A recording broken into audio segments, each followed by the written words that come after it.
Hey guys, this is Revalk's Reviews. With each video I'll be taking a look at an old piece of video game nostalgia. Good or bad, these games gave us a lot of memories and hopefully we can bring some back. Hope you enjoy it.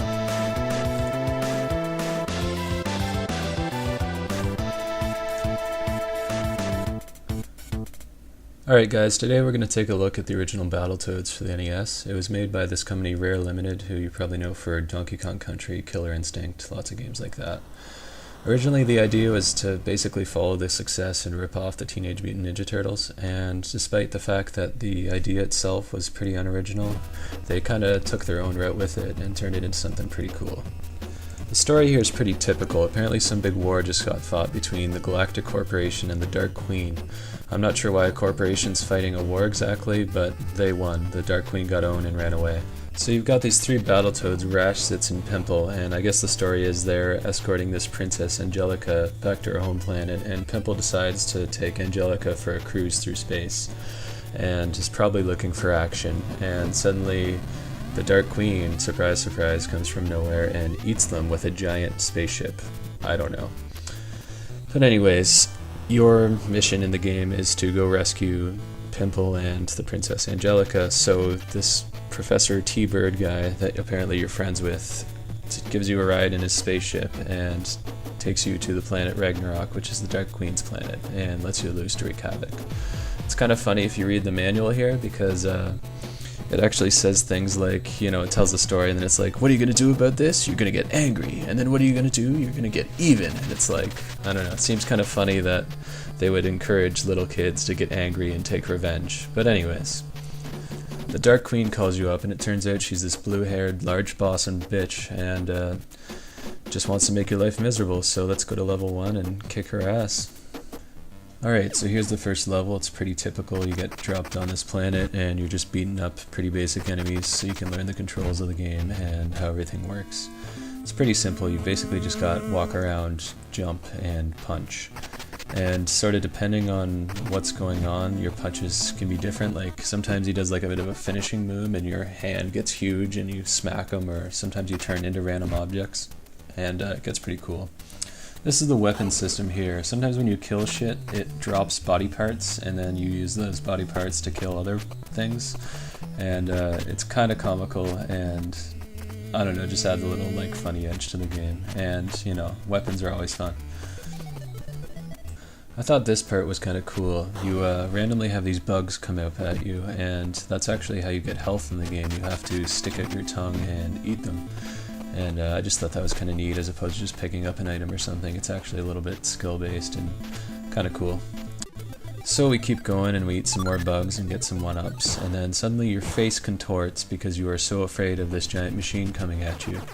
This part's kind of cool because you're actually looking from the view of your enemy at you, and you have to take these big rocks it throws randomly and toss it at him. And you do that a few times and you beat him. It's pretty easy. But I just thought this was kind of a cool innovation compared to a typical end boss. So, you know, the machine blows up and falls on the ground, and you jump in a giant hole. So the blue bitch is back, she whines at you a bunch, and your cool hawk professor buddy drives you to the next location in a spaceship. And here we go with level 2. The second level is one of those typical, you go down constantly, you're hanging from a rope or a what have you, and you're just going down, and as you scroll down you come across enemies and you've got to beat them up.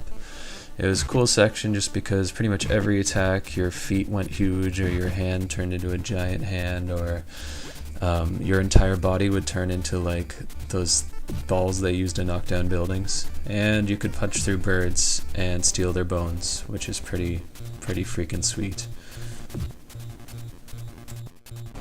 Alright, let's jump to about halfway through level 3. This section was pretty innovative and pretty cool, but hella difficult.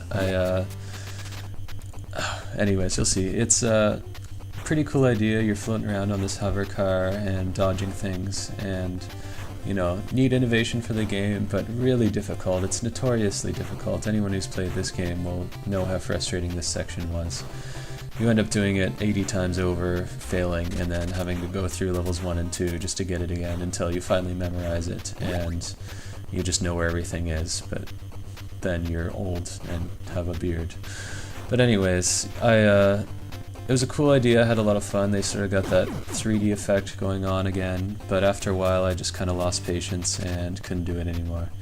So on to level 4.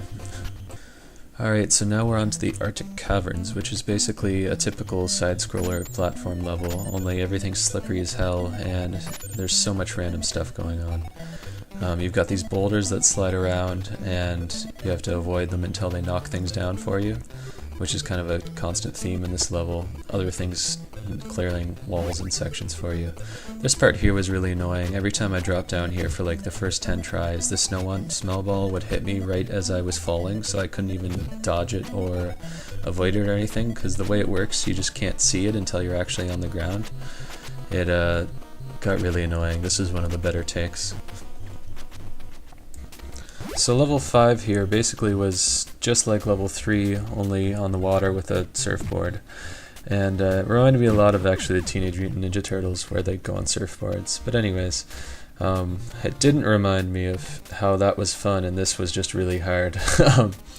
It was a cool idea, but I just found it a little inconsistent. Sometimes I could jump things no problem, and then other times I would hit the log every time, over and over and over, and just get really frustrated. So, cool idea, but it was just way too difficult. Alright, so this is level 6. I'm actually pretty excited to talk about this one just because this was a cool level. I've never seen any type of game that had this kind of gameplay in it. Like, the entire level, other than where you start off of, is this moving, well, these snakes that you're walking on, but everything's moving and you can climb on them and everything, and there's no stability the entire time. And it was just, I've never seen any idea like this. I thought it was really cool. And it gets very difficult, but anyways, just like to comment on that really quick, that it's a very cool idea. One of the really big innovations in this game that I've never really seen anywhere else. Just going to show level 7 real quick. Basically, it's just like level 3, you're going around fighting easy stuff, and then about halfway through the level you get to another kind of, well, this time you're just spaceship, but again, you're dodging things, you're trying to avoid missiles and going over jumps and that kind of stuff. Again, really, really hard, but pretty cool. This section was cool. It reminded me a lot of like Mega Man-esque levels. You're fighting stuff, but at the same time you've got these little sort of puzzle challenges that you have to think out, and pretty typical level, but still fun, just, I don't know, in the classic sense. Nothing too crazy going on, but lots of little puzzles and difficult things, but not so difficult if you thought them out. This is the tube level. It's pretty cool actually. It makes you sort of feel like you're inside your pipes at home or something. I love the combat style here because it looks like he's dancing or something when he hits guys. It's great. But yeah, cool level, cool feel with the pipes and everything, and just really annoying. Every time you drop down anywhere or anytime you grab onto one of these twirly things, they instantly put a spike right near you before you can even see it, so really hard to dodge ahead of time. This part was pretty cool too. You have these wheels follow you and they, you know, go on every surface and you just have to keep ahead of them. And it was fun until I hit spots like this. This section's called Rat Race, and that's essentially what it is. You're running around trying to go faster than this rat, dog, beaver looking thing. I'm not really sure what it is. But they try to trick you up, and there's some sections where he goes really slow and you can go fast. But essentially, if he gets to the bottom first, you blow into particles.